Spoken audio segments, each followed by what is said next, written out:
네, 여보세요? 여보세요? 네, 안녕하세요. 네, 자, 안녕하세요. 올해 나이가 어떻게 되셨습니까? 설세는 66대요. 66세. 어머니 66세면 요새는 청년 시대예요. 네. 어떻게 아프셨는지 원장님께 직접 자세히 설명 좀 해주십시오. 네, 어머니 안녕하세요. 예, 안녕하세요. 네, 안녕하세요. 어디가 불편하세요? 무릎이요. 네, 좀 젊었을 때부터 좀 많이 아팠는데, 네, 근데 요 근래 들어서 힘이 없고 다리가 주저앉는 식으로 아파요. 네, 근데 왼쪽이 그랬는데 오른쪽까지 그래요. 그래서 동네 병원에서 주사 치료를 5번 맞았거든요. 네, 그거 맞아도 더 아픈 것 같아가지고. 네. 혹시 엑스레이 검사는 설명을 들으셨어요? 엑스레이는 병원에 여기저기 가봐도 네. 수술할 정도는 아니라고 그랬어요. 그 정밀 검사는 혹시 받아보셨나요? 정밀 검사는 안 받아봤어요. 아, 그래요? MRI까지는 찍어봤어요. 아, 네. 제가 말씀드리는 게 MRI인데 MRI 혹시 예. 선생님이 MRI 보시면서 설명을 해주시던가요?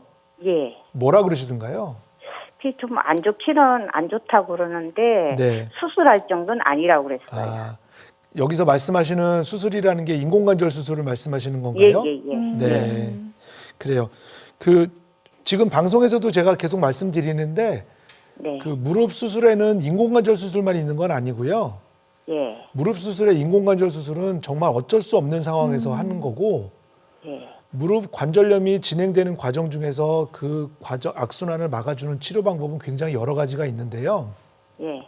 첫 번째는 정밀 검사를 먼저 잘 해보셨는지가 중요한데, 지금 MRI 검사를 해보셨는데 아마도 관절염은 진행돼 있지만 인공관절 수술할 정도로 많이 망가진 건 아닌 것 같습니다. 이렇게 설명을 들으신 것 같아요. 네. 그런데 인공관절 할 때까지 기다리는 거는 관절이 망가지는 걸 방치하는 거고요.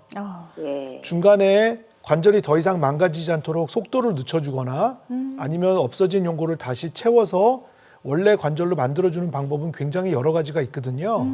네. 그래서 꼭 치료의 방법을 인공관절 수술만 목표를 두지 마시고 네. 인공관절 수술을 하면 인공관절 수술을 해야 될 정도로 망가진 거야 어쩔 수 없이 인공관절을 해야겠지만 그렇지 않다 그러면 어차피 인공관절 해야지라고 계속 머릿속에 두지 마시고 적절하게 적극적으로 치료를 해서 인공관절 아니고도 평생 자기 무릎으로 충분히 쓸 수 있는 방법이 많으니까 다른 의견을 한번 들어보시는 게 좋을 것 같아요.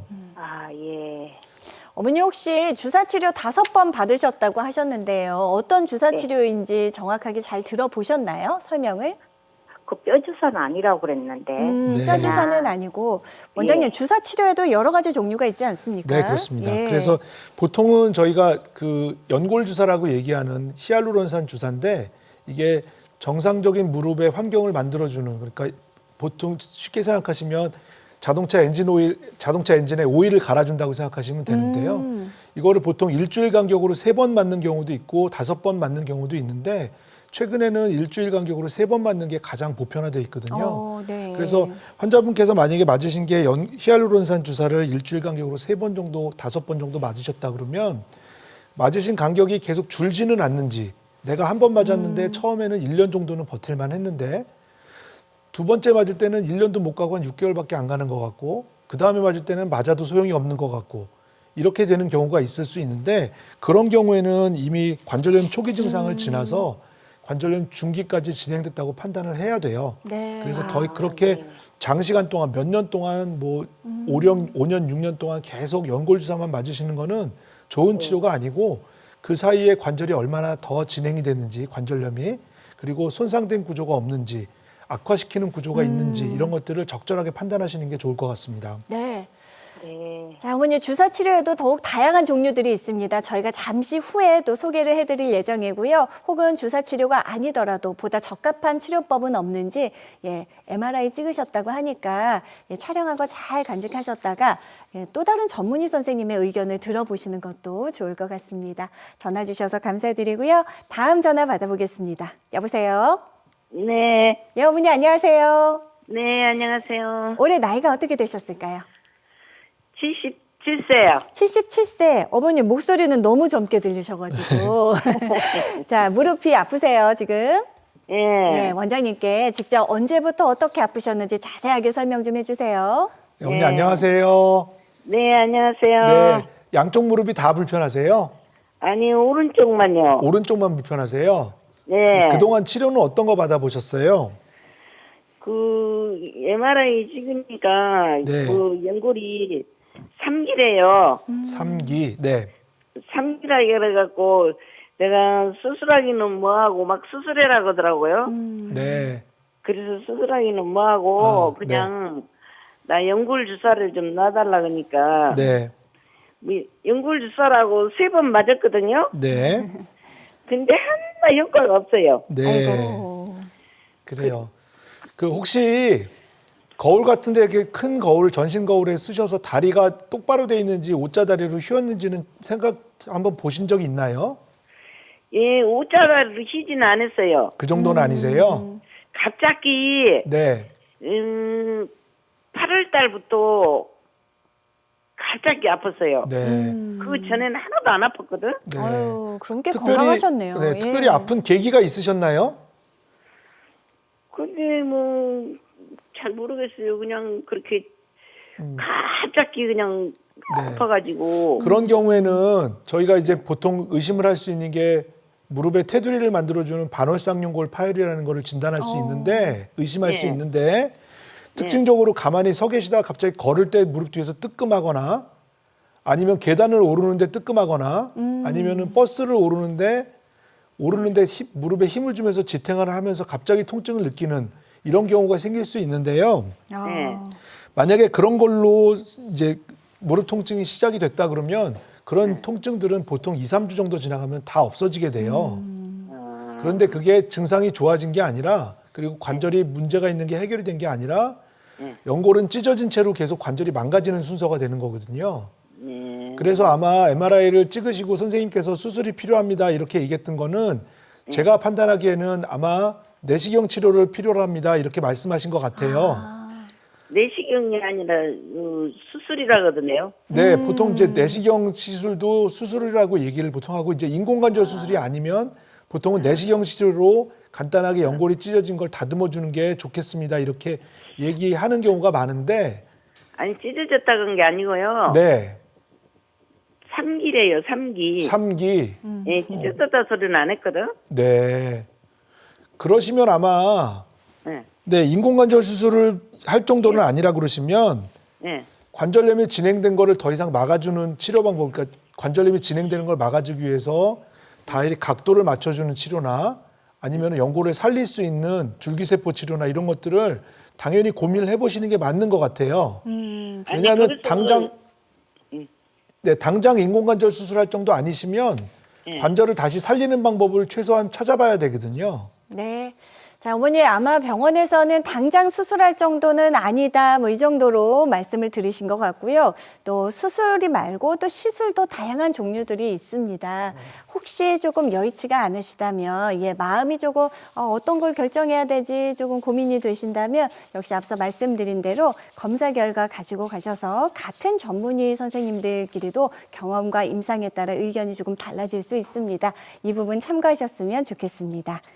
자, 전화 연결은 저희가 잠시 후에 계속 이어가 보도록 하겠습니다. 지금부터는요, 앞서 말씀드렸던 어머님께서 그 주사 치료 받으셨다 이런 말씀해 주셨거든요.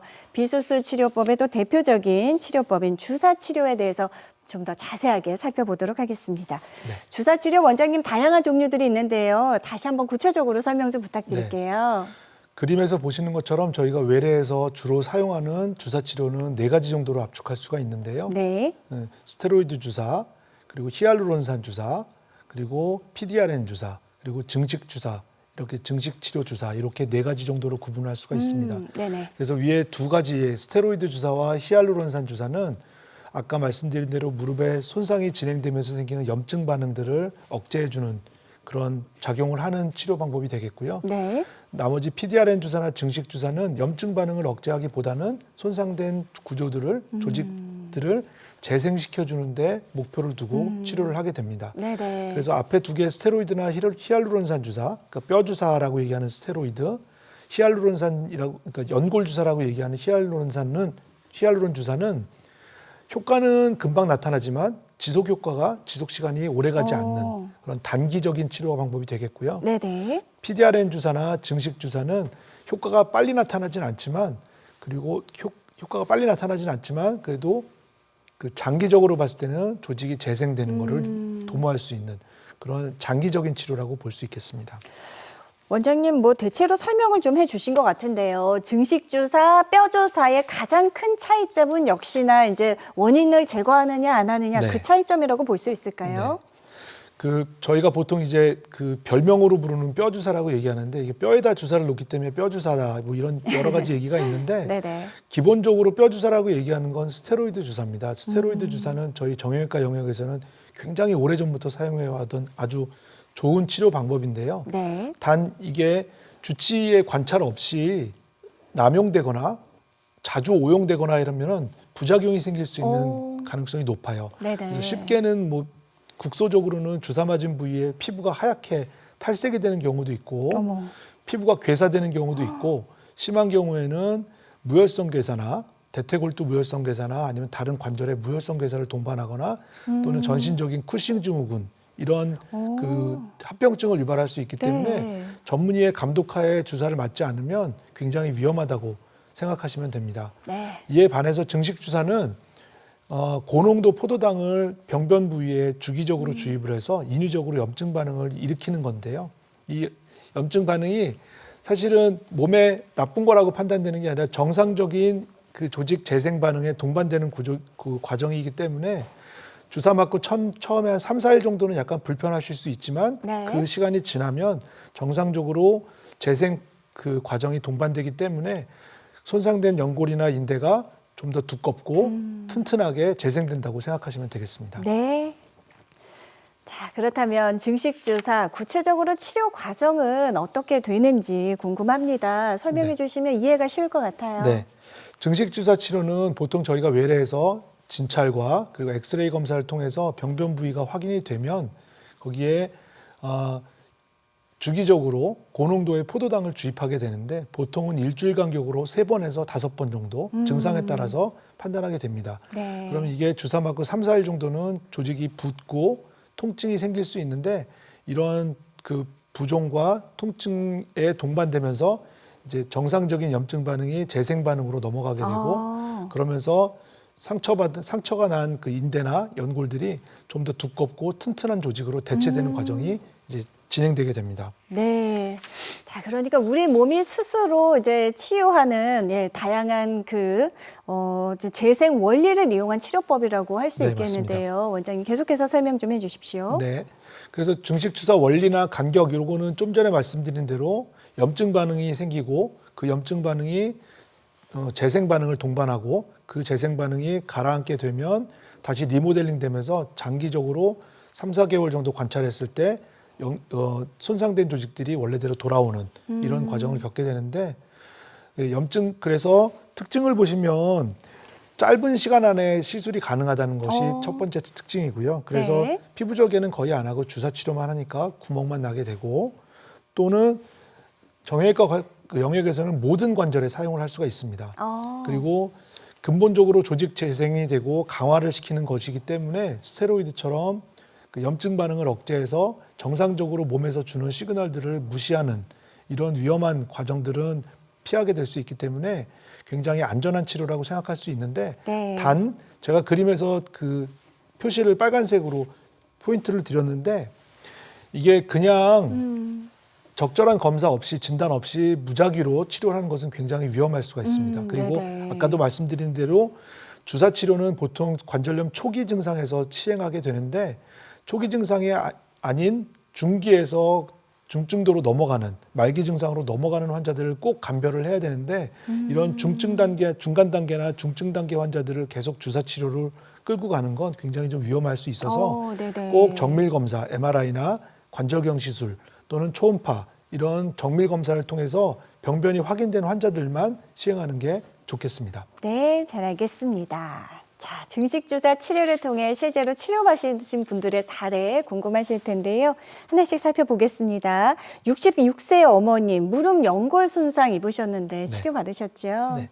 사진에서 보시는 건 66세 여자 환자분이십니다. 그래서 시술 전에 사진을 보면 이제 MRI 사진은 쉽게 설명드리면 하얗게 보이는 건 다 물이거든요. 아이고. 그래서 왼쪽 무릎의 안쪽 부분에 물이 많이 차 있고 그리고 무릎 앞쪽 부분에도 물이 많이 차 있는 게 보이는데 그리고 더 심한 거는 관절을 덮고 있는 뼈의 관절면을 덮고 있는 관절 연골이 벗겨지면서 관절액이 뼈 안쪽으로 스며들어서 네, 뼈 안쪽 색깔도 하얗게 변해져 있는 소견이 보입니다. 네. 그래서 이 환자분은 주사 치료를 3회 정도 시행하신 후에 다시 MRI 검사를 했는데 보시다시피 하얀색이 감소돼 있고 비교적 주변 부분이 안정화돼 있는 소견을 보이고 있습니다. 네. 무릎 연골 손상으로 힘들어하셨던 우리 66세 어머님 증식주사 치료 단 3회 만에 치료 잘 받으신 사례까지 살펴봤습니다. 많은 분들의 고민 전화가 이어지고 있습니다.